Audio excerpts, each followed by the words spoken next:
Hello and welcome back. It is Monday. I am Mr. Sisotris, and this week I wanted to talk about the hero's journey.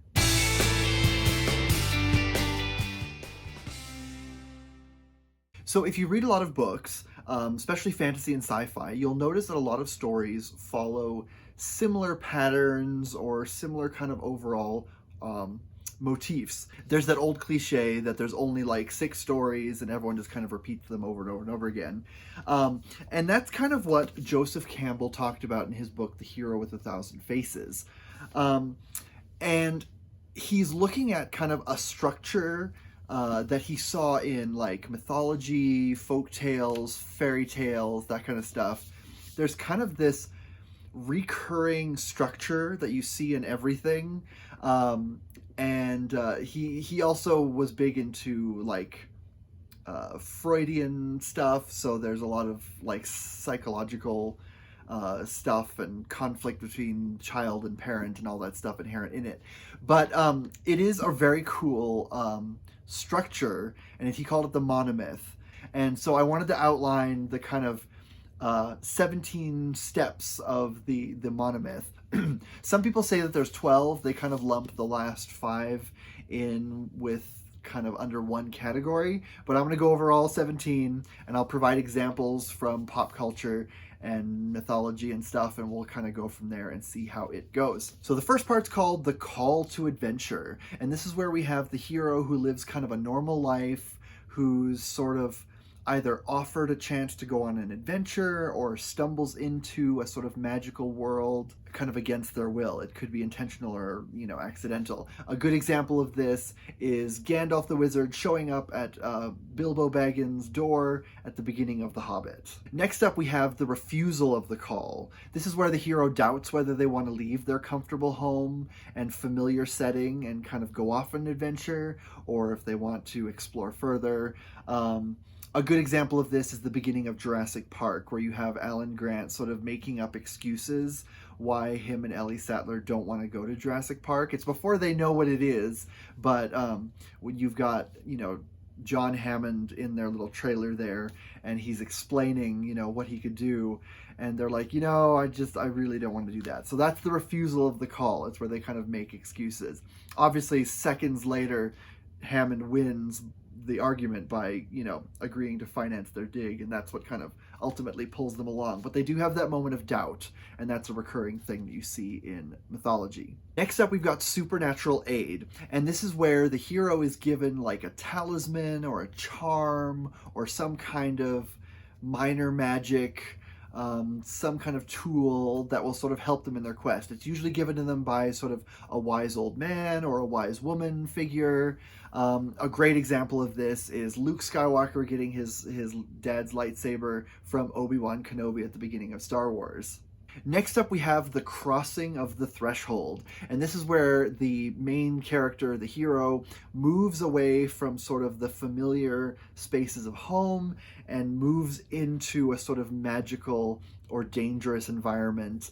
Usually they have to sometimes confront a guardian of some kind, but it's that transition from kind of our world to the other world. And the perfect example of this is Dorothy going through her door after she lands in Munchkinland, and this is done really well in the movie version where everything switches from black and white to color, and it's just perfect. Next up is a weird one, and it's called the Belly of the Whale, and this comes from Jonah in the Bible. And this is where the character sort of is fully committed to their journey because they experience some kind of setback, and it's symbolized by a sort of death or confinement or burial, something that sort of symbolically changes things irrevocably. A great example of this is in The Lord of the Rings, when Gandalf falls into the pit of Khazad-dûm with the Balrog.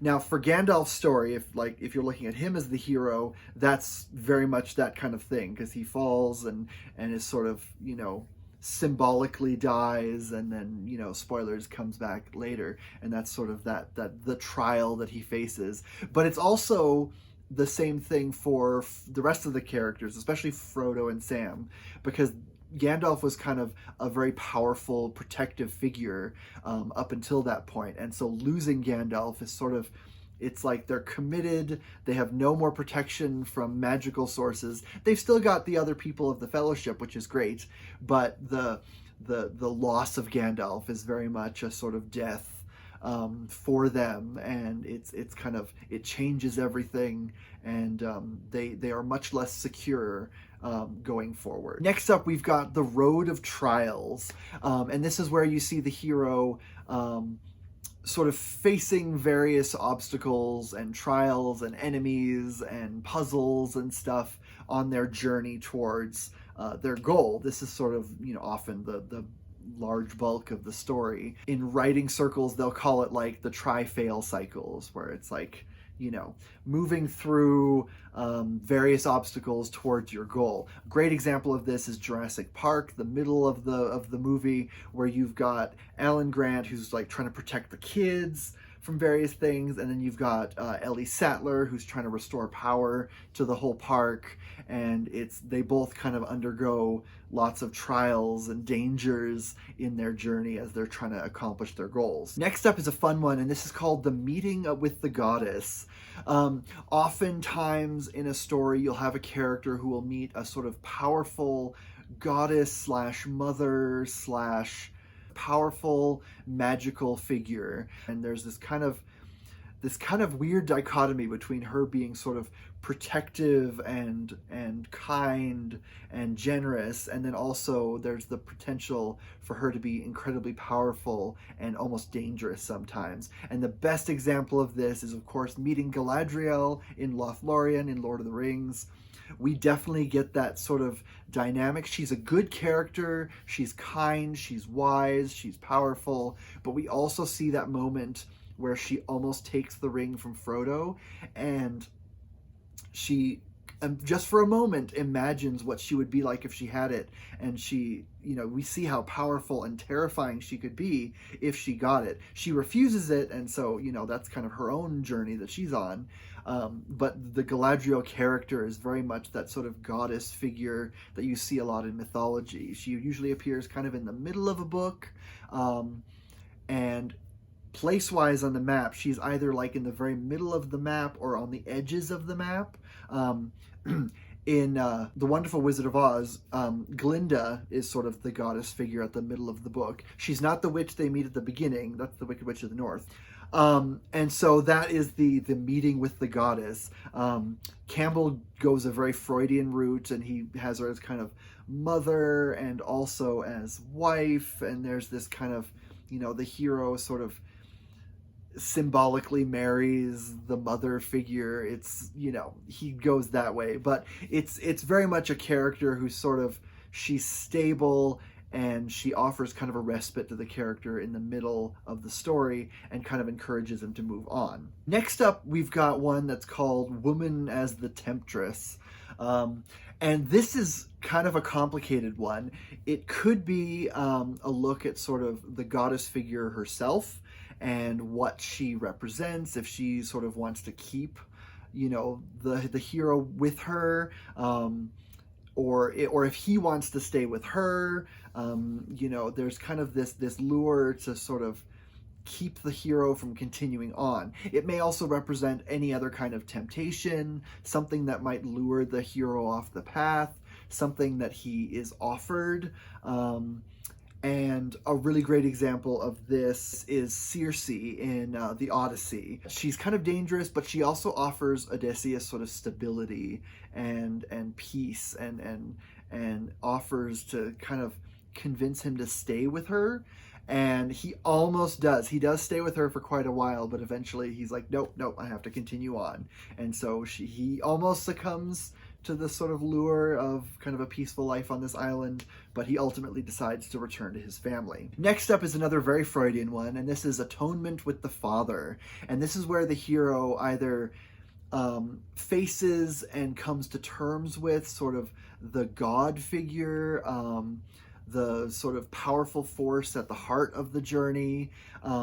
This person can be an antagonist, but they can also be sort of maybe the one pulling the strings. It's just sort of a question of kind of the hero coming face to face with sort of the architect of everything. If it's either the architect of the world, the architect of the magic system, or it could just be a character who is complicated and the hero has to understand him, and that's kind of the journey. So it's whatever kind of conflict you have in the story, the god figure is sort of the final one. It doesn't always have to be sort of a literal male paternal figure. It could be something like just understanding of the science of everything or something. But a great example of this is the unmasking of the Wizard of Oz, when Toto pulls the little curtain aside and reveals who the wizard was. And at first you think he's this terrible, powerful person who can kind of save everyone, and then you reveal that he's just a normal man, and she sort of makes peace with him. He's not an antagonist the way like the Wicked Witch of the West is. He's a kind of character that, like, once she understands him, then she can move forward. He's not necessarily helpful in the way that she thought he was, but she's able to kind of discover her own strength and, her own goals, what she really, really wants through talking to him. And then we have the hero achieving their apotheosis. And this is sort of where the hero attains their highest strength, their greatest power. It's their shining, most heroic moment. And a great example of this is in Return of the Jedi, when Luke has finally defeated Darth Vader, his father, and he sort of is able to finally say, I am a Jedi now. He's attained his goal. It's his big moment, because not only does he defeat his father, but he shows mercy to him. And he has a moment where he realizes that, in lashing out in anger at him, there's a chance that he might lose himself to that, because Luke Skywalker has always been very, very close to the dark side. It's been very, very tempting. And so there's this moment where he gets really close and he gives into his anger because, Darth Vader taunted his sister, and he says that, if you don't do this, I can go after her. And it's the best moment in the original trilogy. I love it so much. But in that moment, that's sort of Luke's apotheosis moment. And it's the moment where he sort of becomes a Jedi, because he makes sort of, a Jedi decision in the end. Next up, you've got the ultimate boon. And this is sort of what happens after the hero has attained their apotheosis. There's always kind of a thing that they're looking for, some kind of object, something that they've been searching for. It could be knowledge. It could be,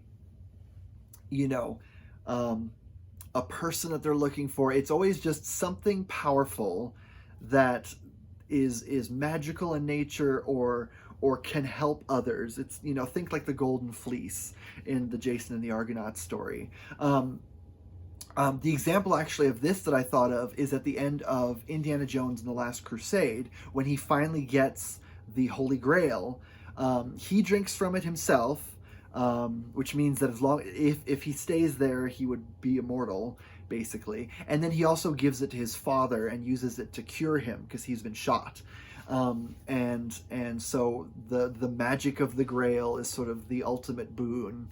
And in that moment, he's able to kind of use the power, use the magic of it, and save someone or save himself, that kind of thing. Now, the next 6 things are usually just combined together into one, and people just call it like the return.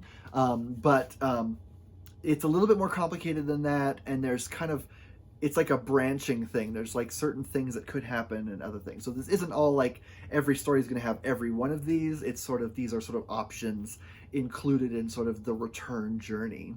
And at the beginning, you've got the refusal of the return, because you've got a character who, the hero is they've achieved their apotheosis, they have the magical boon, and they might want to stay. They might not want to leave sort of where they are. And a good example of this is the end of The Wizard of Oz, where you've got Dorothy realizing that she can go home, but she'll have to say goodbye to her friends. And so she has that kind of tearful moment where, She doesn't necessarily refuse to go home, but you can tell it really hurts her to have to leave her friends behind because she's been through so much with them and they mean so much to her. And so she kind of says goodbye and hugs each of them.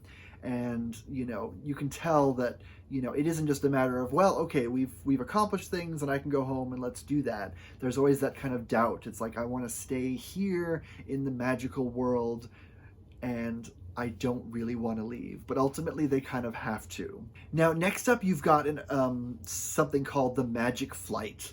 And this is sort of where the hero has taken the magic boon, the ultimate boon, and they either have to escape with it without getting caught, or they're sort of sped on their way by their magical patron. There's always kind of, it's like there's an escape that has to happen. It's not just a matter of, you know, everything's good, let's go home now kind of thing. There's always kind of the consequences of taking the magical boon. Usually it's like a chase where they have to escape from, you know, maybe the palace where they got the magical item from. A good example of this is end of Return of the Jedi. Luke has sort of said goodbye to his father, who has died, and he has to escape the Death Star with his father's body on the shuttle, and then he flies out just as it's exploding. So there's kind of, you know, it's not just a matter of, well, everything's good now. There's a thing of, well, we have to leave the place where we achieved our apotheosis and then move on. Now, the next one is sort of an alternate version of that, and it's called Rescue from Without. Sometimes the hero can't escape, or they're mortally wounded, or there's something trapping them there, and someone outside has to help them. Maybe it's their magical patron. You know, sometimes it's like, you know, a powerful female figure, maybe even the goddess.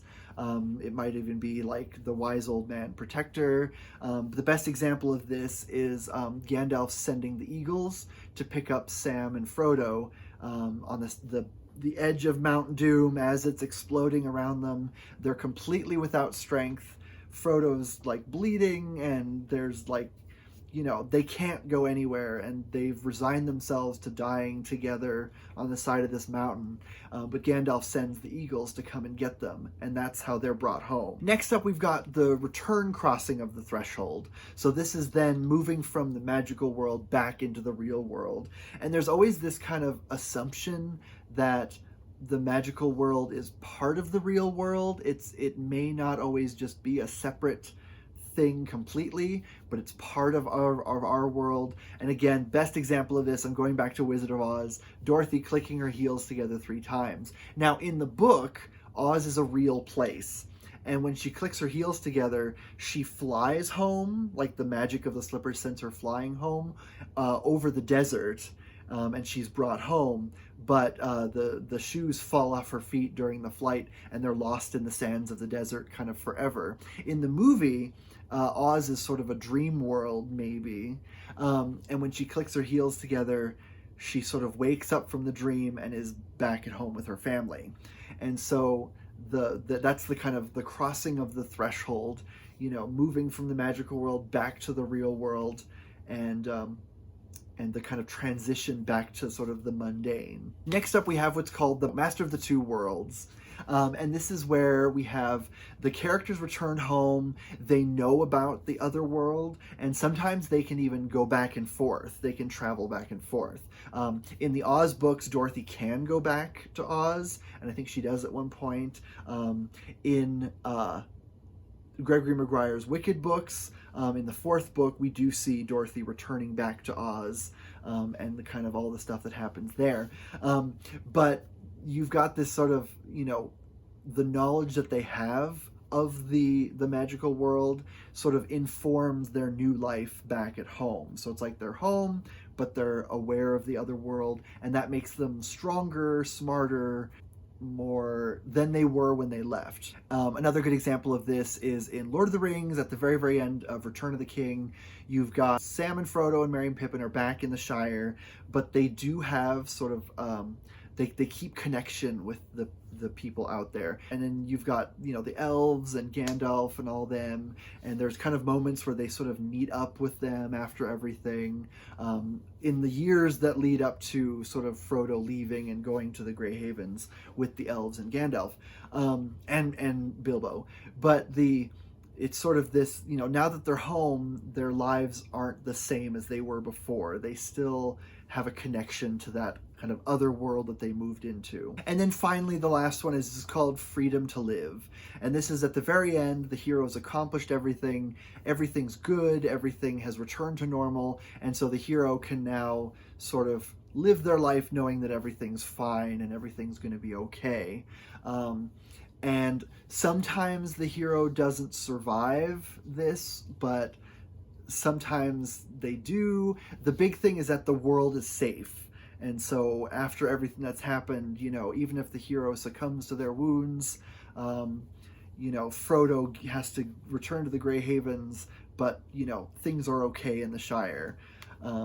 A great example of kind of the symbolism of this is the end of Jurassic Park. You've got Alan Grant, who's on the helicopter with everyone who survived. They're flying home, and he looks out and he sees like pelicans flying over the ocean, and kind of has a peaceful moment where he's sort of reminded of, birds are sort of the modern descendants of dinosaurs, and you can tell he hasn't lost his sort of scientific curiosity, and that moment is very kind of peaceful, and the music is very quiet, and so that's kind of this moment where he's like, okay, we're back from all of this ordeal, and I know everything's going to be okay. And that's kind of where the hero ends it. So that is the hero's journey, and it's more complex than that. I'm really simplifying things down a lot, but I love it so much, and I love looking for patterns of this kind of thing in other works. And I feel like works that follow this, or at least follow big chunks of it, tend to endure. If you think about like The Wizard of Oz, it was written in 1900, and the movie came out in 1939, and then it became sort of a household thing in the 50s when it was airing on TV, and it's just never left the public consciousness. Ever since it was first written, it was adapted almost immediately. Like in the earliest films, at the very beginning of the film industry, there were Oz films being made, short films, silent films and all that. And it's always been in our public consciousness. And I think a part of it is because the original book follows that hero's journey so closely, and you can really see,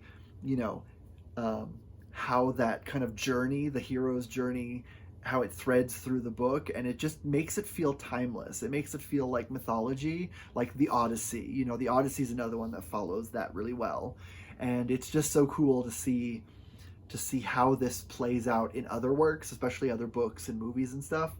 My favorite aspect of the hero's journey is always like the old wise character that shows up at the beginning that gives sort of advice and gives magical items to the owner. That's like, Gandalf and Obi-Wan Kenobi and Glinda the Good Witch in the movie. In the book, it's the Good Witch of the North. And it's just so great to see kind of, I don't know, it's like the beginning of a story. It always gets me really hyped when there's kind of a wise old character. And I know it's kind of a trope and probably a cliche at this point, but I don't care, because every time they show up, I'm like, yes, let's do this, do you want to go on an adventure kind of thing. I love that character type, the archetype. But anyways, I'm going to stop babbling now. So I'm going to move on. I will see you next week. You have a wonderful week. Happy reading, and I'll see you then. All right. Bye.